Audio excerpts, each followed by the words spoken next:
Alors maintenant, on va s'attaquer au reverb. Je vais vous présenter celle-ci, même si je ne vais pas m'attarder, puisque j'ai déjà eu l'occasion de faire un tuto complet sur le sujet, sur cette excellente reverb. Mais un petit mot sur les reverbs, ou plutôt une réverbération. Donc qu'est-ce que c'est? Une réverbération, c'est une somme, c'est la somme en fait de toutes les réflexions sonores qui se produisent dans une pièce ou dans un espace lorsque le son est produit. Ça vous donne en fait une perception de l'espace dans lequel nous sommes. Les studios d'enregistrement sont équipés d'ailleurs pour contrôler ces réflexions, mais pas dans l'intégralité du son. Et c'est là que sont apparus en fait des reverbs artificiels, dotés de techniques et d'algorithmes sophistiqués permettant de reproduire l'acoustique de n'importe quelle pièce ou espace.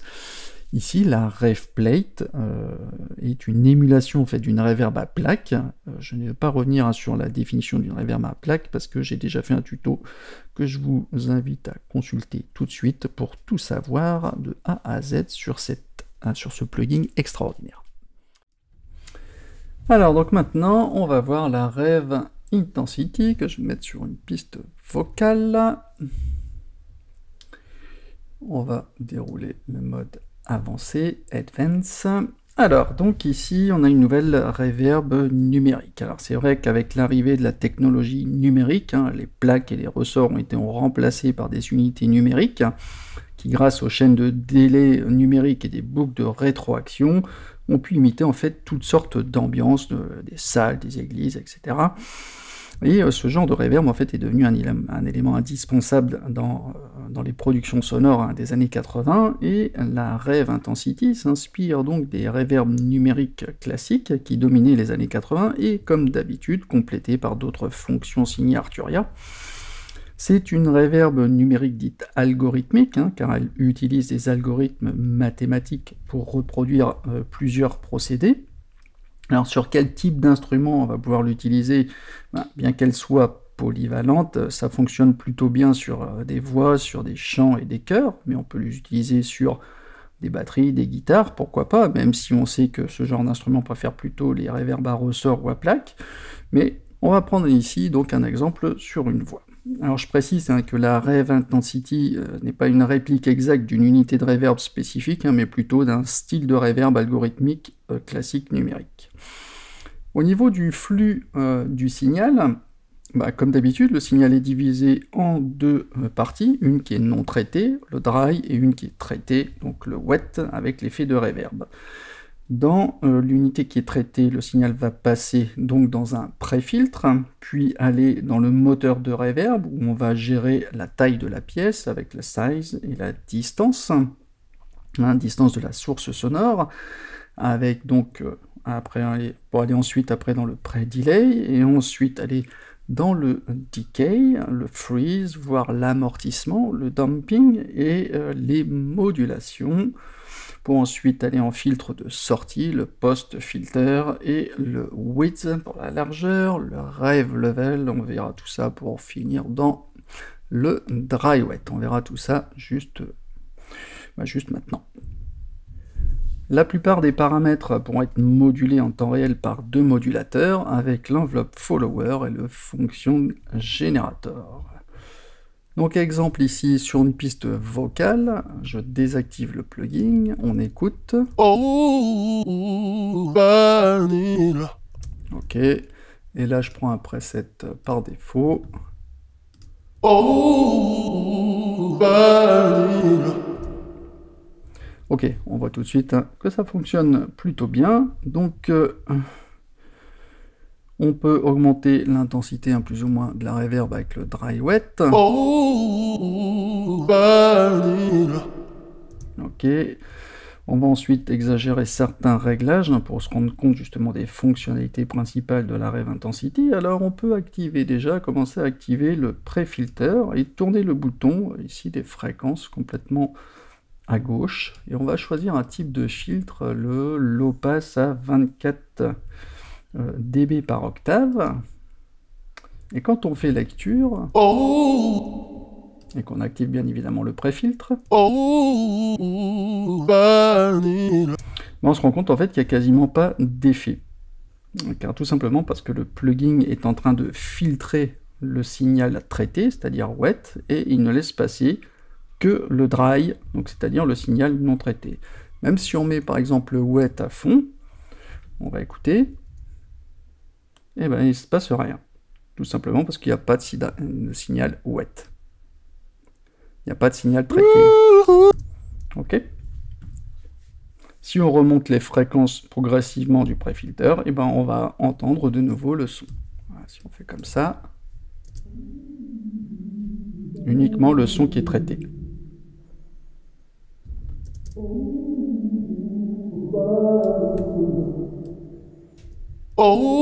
Oh, vanilla. Ok. On peut jouer également avec la résonance, hein, qui va augmenter la fréquence autour du point de coupure du filtre. Oh, vanilla. Donc là, on va avoir des sifflantes un peu. Oh, vanilla.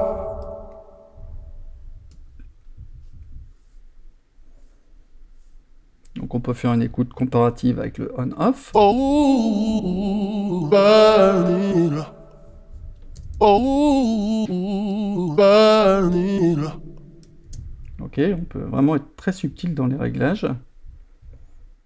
Donc après, on a idem en post-filter, hein, le même principe en sortie, hein, en sortie de son, juste après le filtre. On a une option si jamais on peut compenser en fait avec le soft clip. Quand on l'active ici, on peut compenser la perte de gain qui suit en fait le post-filtre si jamais vous avez coupé une grande partie du signal.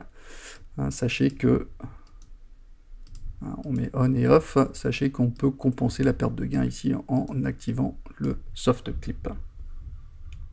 Donc on va s'attaquer direct aux paramètres qui sont les plus importants, notamment le pré-délai ici et distance. Hein. Ces paramètres vont jouer sur la perception de la distance à laquelle est positionnée la source sonore d'origine. Donc le pré-délai détermine le temps d'arrivée de la reverb qui est exprimé en millisecondes, ou ici en activant la cloche en division rythmique.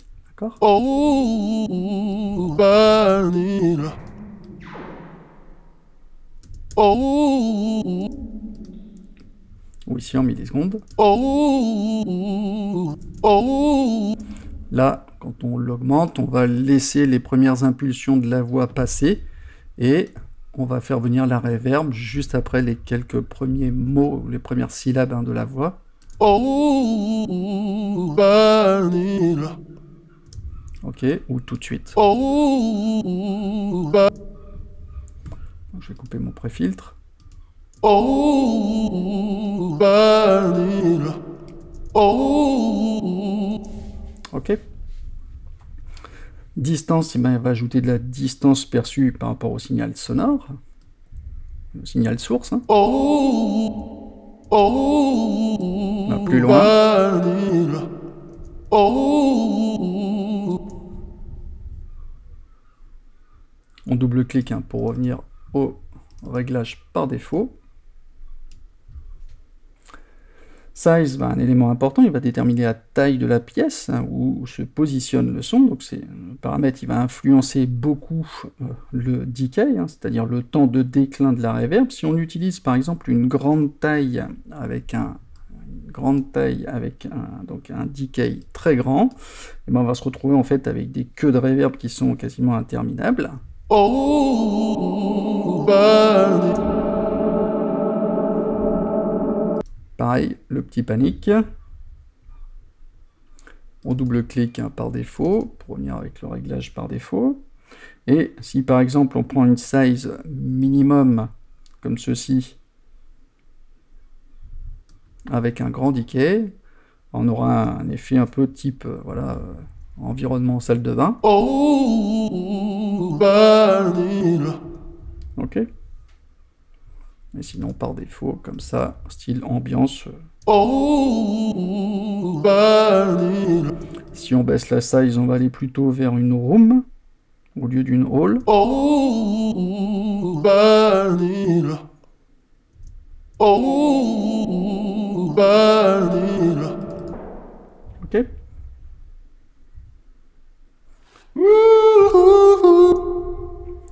Alors le freeze, ici, bah, lui, il va figer la reverb. Oh, burning.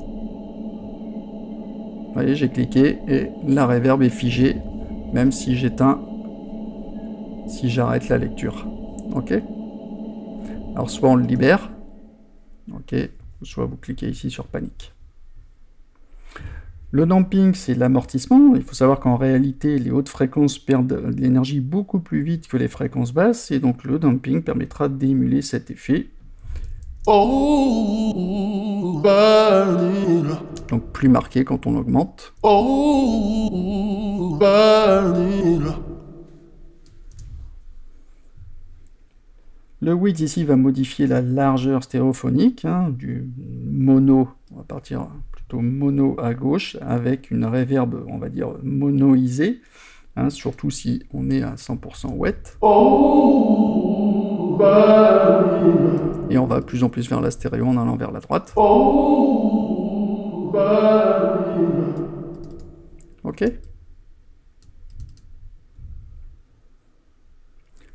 Le rev level, il va contrôler le niveau du signal wet traité avant qu'il se mélange dans le signal dry. Donc c'est juste l'étape, hein, comme je vous disais dans le flux audio, c'est l'étape qui arrive juste avant le dry wet. Oh, burning. Oh, burning. Donc il est à fond par défaut. On a le feedback, hein, qui est la rétroaction, c'est-à-dire qu'il renvoie le signal de reverb dans la chaîne de reverb. Oh, burning. Ça fait des effets très artistiques, hein. Donc après le mode avancé, hein, il s'active comme ceci, et on a donc deux modulateurs, l'enveloppe follower et le function générateur. Alors le function, on va l'utiliser en fait une courbe, comme vous voyez ici, hein, depuis, on peut sélectionner une courbe d'ailleurs depuis un menu déroulant. Voilà, ici on a un step séquenceur, voire même après de dessiner votre propre courbe avec les clics gauche souris, hein, on bouge les nœuds et on voit qu'il y a ici un cycle, un petit point qui tourne en cycle régulièrement. On va l'apparenter en fait en quelque sorte à un LFO dont on pourra, dont on va en fait personnaliser la courbe. Donc ce qu'on va faire ici, c'est qu'on peut aller chercher ici jusqu'à 4 sources de modulation, par exemple, je sais pas, le size, on peut aller chercher ici le damping, ou bah, tiens, le dry wet. Donc on va doser l'intensité, hein. Vous voyez qu'ici, on voit un petit arc de cercle qui montre l'intensité qu'on va mettre, le dosage de l'effet qu'on va mettre, et ici, vous voyez que ça bouge tout seul. Ici, je fais lecture. Oh, burning. On va régler la vitesse en fait de cette fonction, je veux dire de ce pseudo LFO, comme ceci, en fréquence, ou ici en cliquant sur la petite note en division rythmique. Oh, Donc plus je vais vite, ben, plus le cycle va aller rapidement. oh, burning. Oh, burning. Et on peut changer ici. Oh, burning. Oh. Donc on a des choses très étranges, hein, quand même. Et ici, on a un reset pour revenir à 0. Concernant l'enveloppe follower, alors je vais désactiver ça pour pas que ça nous trouble dans nos réglages. Donc l'enveloppe follower, vous commencez à connaître maintenant ici, donc l'enveloppe est créée à partir du contour du volume du signal d'entrée. On peut sélectionner la source, ici, soit interne ou soit externe, le sidechain, hein, qu'on peut aller chercher directement issu d'une autre piste. Nous, on va garder l'entrée ici de la reverb. On peut écouter le signal avec le petit haut-parleur ici. Donc, ici, on a le comp qui est le compresseur qui va réguler le volume audio du signal d'entrée pour plus de stabilité. Oh, Ensuite, on a le gain qui va contrôler l'intensité de l'enveloppe. Vous voyez, là, du coup, on a plus de quoi travailler pour la détection du signal. Après, on a 4 boutons sur lesquels on va pouvoir affecter, par exemple, la size, le damping. Voilà, donc pareil, hein, même principe. On a une couleur différente. Là, on avait violet. Là, on a un bleu-vert.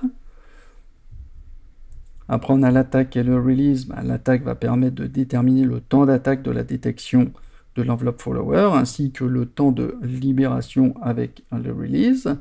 Le delay, lui, il va déterminer le retard en fait en millisecondes, exprimé en millisecondes de la modulation du signal, ou sinon exprimé ici en division rythmique.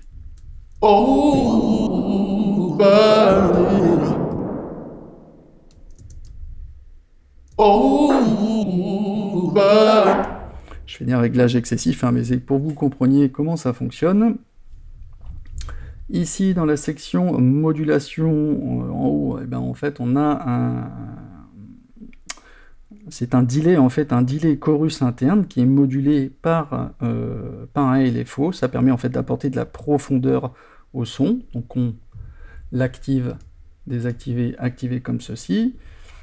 Le depth, il va contrôler la profondeur de la modulation, et le rate, la vitesse de la modulation. Alors, je vais réinitialiser tout ça.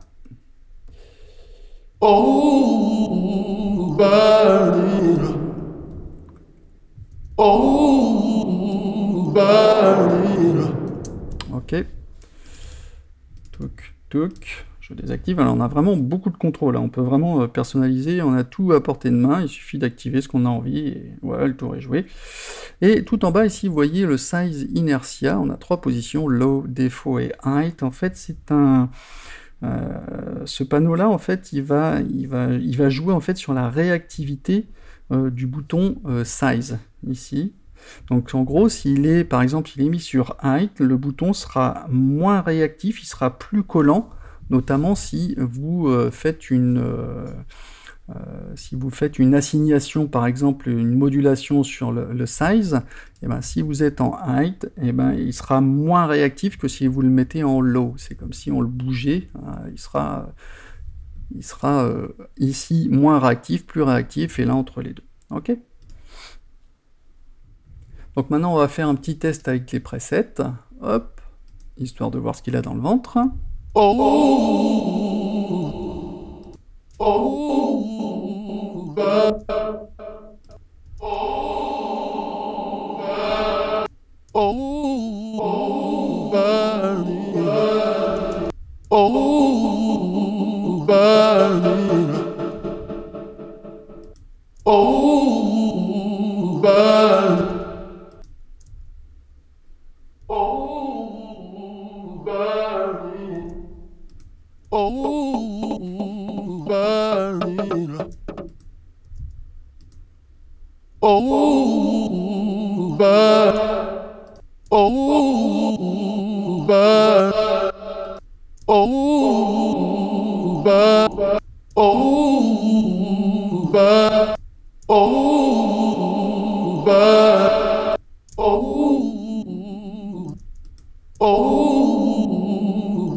Voilà, donc c'en est tout pour cette Reverb Intensity.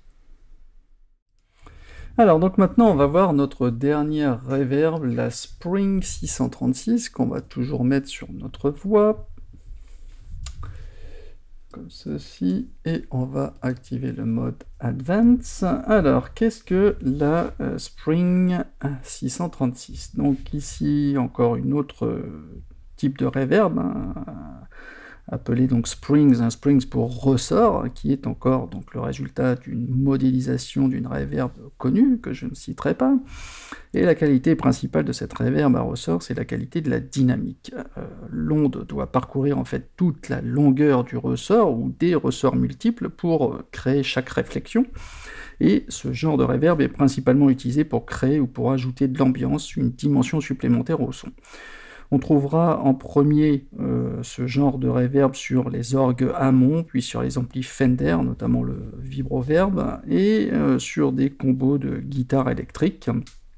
On peut aussi combiner des reverbs à ressort avec d'autres reverbs naturels pour sublimer par exemple des voix ou des batteries aussi. On va la retrouver également sur des synthétiseurs célèbres style le Synthi A, l'ARP 2600, et même sur aussi le Moog Grandmother qui est plus récent, hein, qui fonctionne également avec des reverbs à ressort. Je vous propose de tester des presets pour vous faire une idée.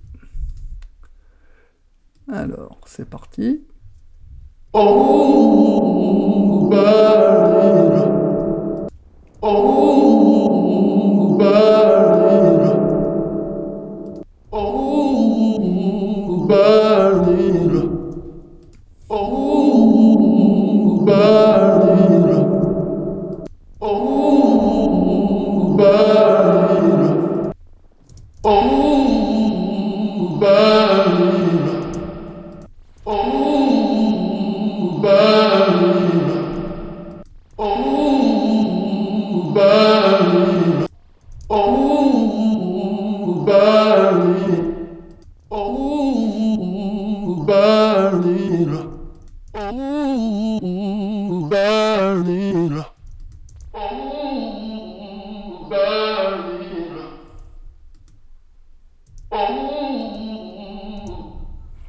Ok, donc on va prendre un preset par défaut. Alors au niveau du flux audio, c'est toujours pareil, on a le signal qui entre dans le plugin qui sera divisé en deux signaux, un dry non traité et un wet qui sera traité par l'effet. Au niveau de la route en fait hein, du signal wet, il va passer par le pré-delay ici, il va aller dans le pré-filtre, dans les tanks, on verra ce que c'est après, hein, ce sont les types de moteurs à ressort, vers ensuite le decay, puis le post-equalizer, et le width pour la largeur, et le blend, et pour finir dans le output. Donc sur notre voix ici, hein, donc sans effet. Ok,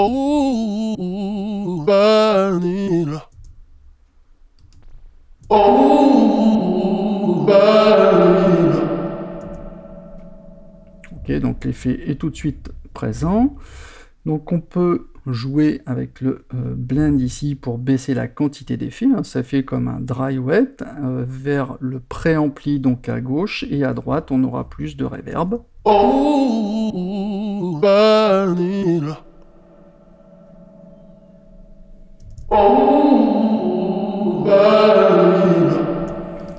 OK, toujours le cadenas pour verrouiller la position quand vous changez les presets pour qu'il reste toujours sur cette position-là, sauf s'il est désactivé. Au niveau de l'output ici, eh ben, on va jouer également sur le niveau de sortie du signal.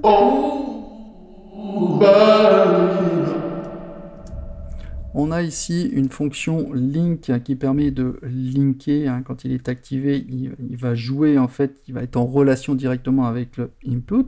Si vous voyez que ici, on va avoir une réciprocité, si j'augmente ici les niveaux, il va baisser dans le output, et inversement, où on peut les délier, c'est-à-dire de régler indépendamment l'input et la sortie. Vous aurez compris le principe. On a ici deux boutons, mic et auxiliaire. Ici, on a le choix entre deux modes pour modifier en fait le caractère du son, voire même la couleur du son. Là,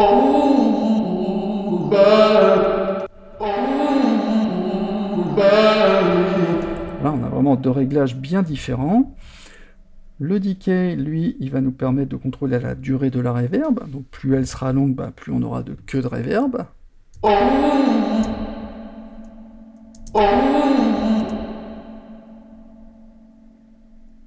C'est plus long.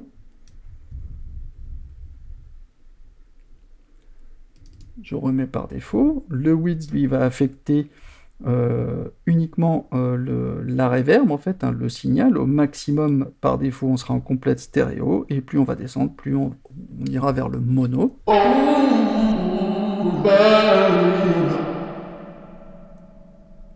Donc sur la stéréo. Au niveau du panneau de contrôle avancé, hein, qu'on affiche comme ceci, on a donc un pré-delay qui va retarder le signal traité, hein, c'est-à-dire l'effet. L'augmenté ajoutera en fait de la profondeur, de la dimension à la reverb, mais va aussi la décaler. Ici, on l'a tout de suite. OK.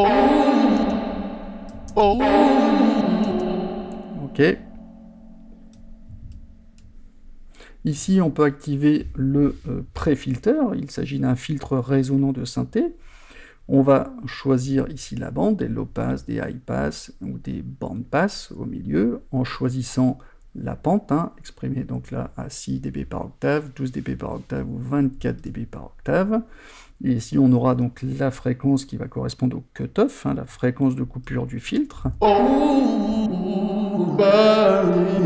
Hein, donc en pré-filter, avant qu'il entre dans l'effet, et on va pouvoir jouer sur la résonance pour booster les fréquences autour de la fréquence de coupure.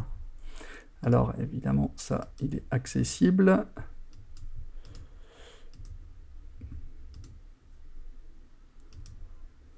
Sur le 6, il n'est pas accessible, sur le 12, non, sur le 12 et sur le 24 dB par octave. Alors le 12, pareil, 24, ok. Donc à 6 dB par octave, en fait, il n'est pas, la résonance n'est pas accessible.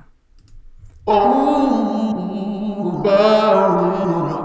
coup, on risque d'avoir des sifflantes, hein, si on abuse de la résonance, vous aurez compris le principe. Et après, on va vers les tanks, un tank qui veut dire réservoir. À la base, en fait, c'est une baffle, hein, interne en aluminium qui contient des composants, des ressorts et des transducteurs, et les boutons permettent de choisir en fait divers modèles de réservoirs. Donc là, on a...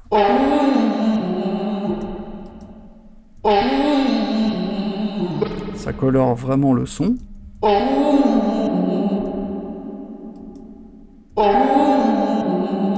Hein, à chaque fois qu'on positionne, on a les noms qui apparaissent en dessous, hein, le type de réservoir.